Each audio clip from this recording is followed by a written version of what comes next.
ओम नमः शिवाय। शिव जी सदा सहाय। ओम नमः शिवाय। गुरु जी सदा सहाय। जय गुरु जी। शुक्राना गुरु जी। हर हर महादेव। हर हर महादेव। जय भोलेनाथ बाबा। जय भोलेनाथ। अनंतम अनंतम अनंतम शुक्राना गुरु जी। जय गुरु जी। आज मैं सत्य रुद्र संहिता का 6ठा अध्याय प्रारंभ करने जा रही हूँ।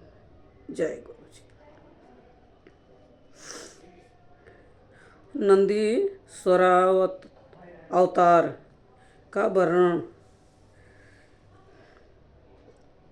यहाँ तक 42 अवतारों का वर्णन किया गया।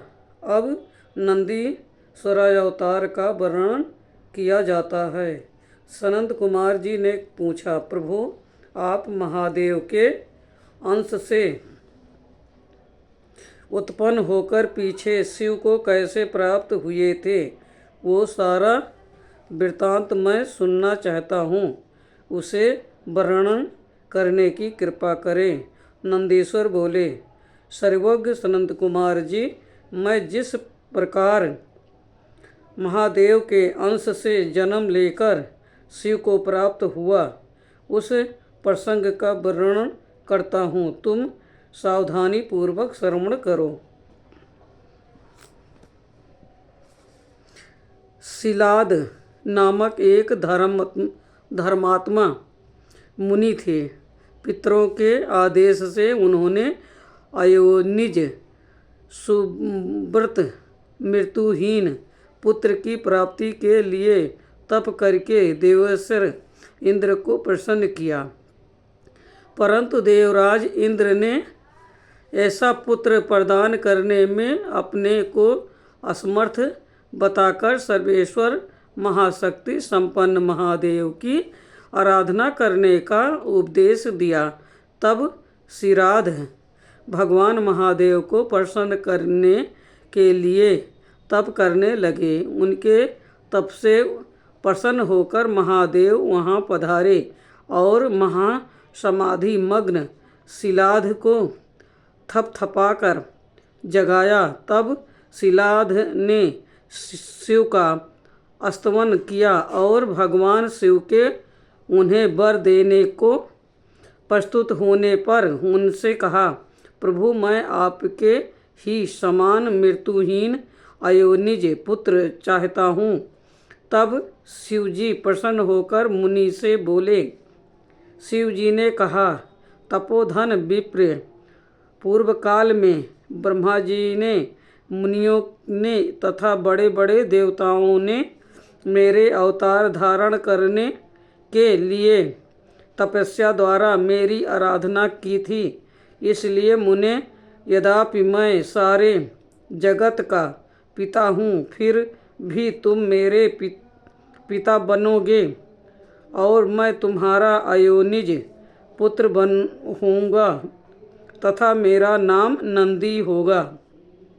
नंदीश्वर जी कहते हैं, मुने यों कहकर कृपालु शंकर ने अपने चरणों में प्राणिपात करके सामने खड़े हुए शिलाध मुनि की ओर कृपा दृष्टि से देखा और उन्हें ऐसा आदेश दे वह तुरंत ही उमा सहित वहीं अंतर्ध्यान हो गए। महादेव जी के चले जाने के पश्चात महामुनि शिलाद ने अपने आश्रम में जाकर ऋषियों से वह सारा वृत्तांत कहकर सुनाया। कुछ समय बीत जाने के बाद जब यज्ञ वेदांताओं में श्रेष्ठ मेरे पिताजी यज्ञ करने के लिए यज्ञ क्षेत्र को जोत रहे थे, उसी समय मैं शंभु की आज्ञा से यज्ञ के पूर्व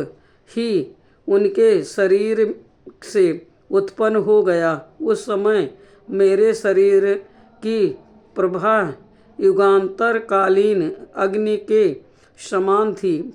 तब सारी दिशाओं में प्रसन्नता छा गई और शिलाध मुनि की भी बड़ी प्रशंसा हुई। उधर शिलाध ने भी जब मुझ बालक को प्रलयकालीन सूर्य और अग्नि के सदृश प्रभाशाली त्रिनेग नेत्र चतुर्भुज प्रकाशपान जटा मुकुटधारी त्रिशूल आदि आयुधों से युक्त सर्वथा रुद्र रूप में देखा, तब वह महान आनंद में निमग्न हो गए और मुझ प्रणमय को नमस्कार करते हुए कहने लगे।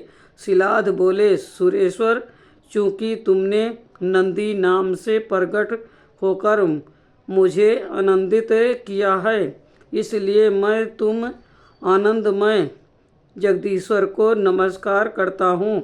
नंदीश्वर जी कहते हैं, मुने, तदंतर जैसे निर्धन को निधि प्राप्त हो जाने पर से प्रसन्नता होती है, उसी प्रकार मेरी प्राप्ति से हर्षित होकर पिताजी ने महेश्वर की भली भांति वंदना की और फिर मुझे लेकर वह शीघ्र ही अपनी पर्णशाला में को चले गए दिए।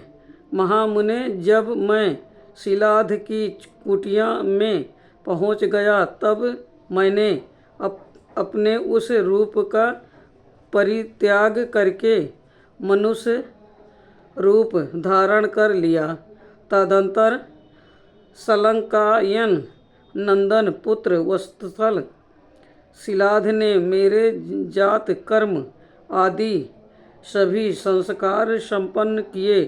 फिर 55वें वर्ष में पिताजी ने मुझे सांगोपांग संपूर्ण वेदों का तथा अन्यायन शास्त्रों का भी अध्ययन कराया। 7वां वर्ष पूरा होने पर शिवजी की आज्ञा से मित्र और वरुण नाम के मुनि मुझे देखने के लिए पिताजी के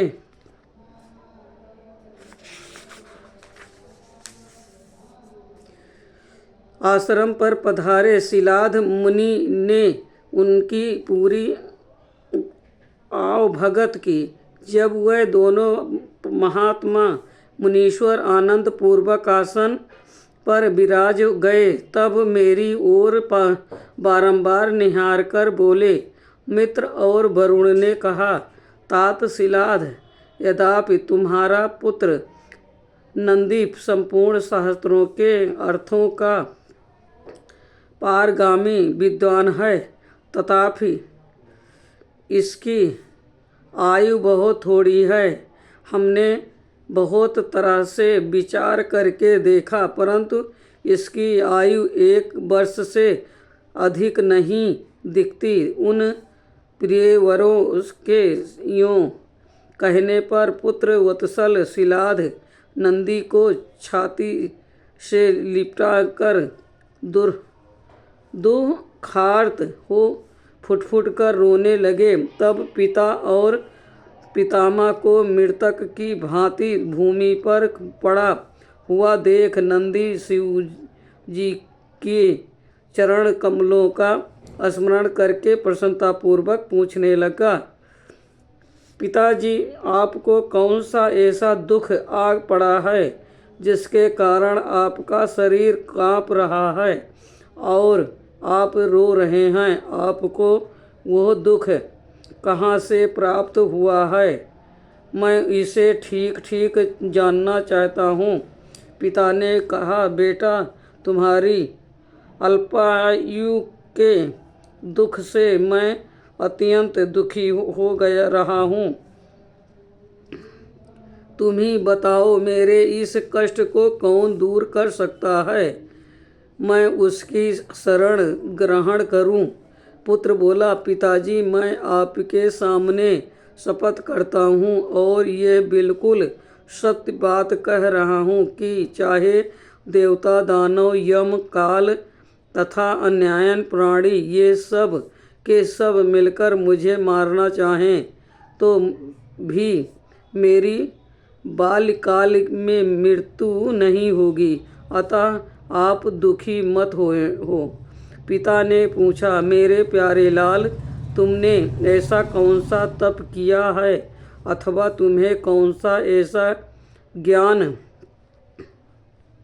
योग या ईश्वर प्राप्त है जिसके बल पर तुम इस दारुण दुख को नष्ट कर दोगे? पुत्र ने कहा, तात, मैं न तो तप से मृत्यु को हटाऊंगा और न विद्या से। मैं महादेव जी के भजन से मृत्यु को जीत लूँगा। इसके अतिरिक्त अन्य कोई उपाय नहीं है।